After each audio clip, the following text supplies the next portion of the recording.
Сәлем достар, бұл Cosplay. Маған бүгін Beats компаниясының Beats Studio 3 Wireless наушниктеріне шолу жасау бұйырыпты.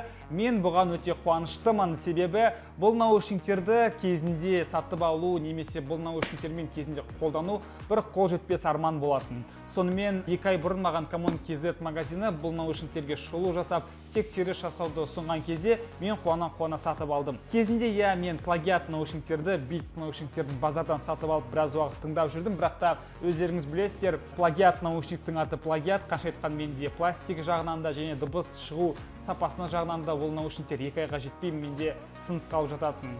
Және де мен наушниктерді былай күтіп ұстай алмаймын. Қандай наушник болсын, немесе бір жағы үзіліп қалады, немесе 2 бөлім сынып қалады. Сонымен бұл наушниктерді алып 2 ай бойы рахаттанып, қуанып тыңдап жүргеннен кейін Beats компаниясынан көңілім қалды деп асыра сілтеп айтпай қойым, бірақ та бұл компанияға біраз сұрақтар пайда болды. Және де ең басты сұрақтардың бірі, неге бұл наушниктер соншама қымбат деген сұрақ.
Қаншама жылдар бойы Beats by Dre деген сөз тіркесіне құлағымыз және көзіміз үйреніп қалды, себебі кезінде бұл наушниктер шыққан кезде Dr. Dre деген американдық атақты композитор және рэпер өзінің жеке бренд арқылы бұл наушниктерді әлемге ұсынған болатын. Бірақ өзінің даму жолында бұл наушниктер және бұл компания көптеген брендтермен, көптеген заводтармен бірлесе отырып шығарылды.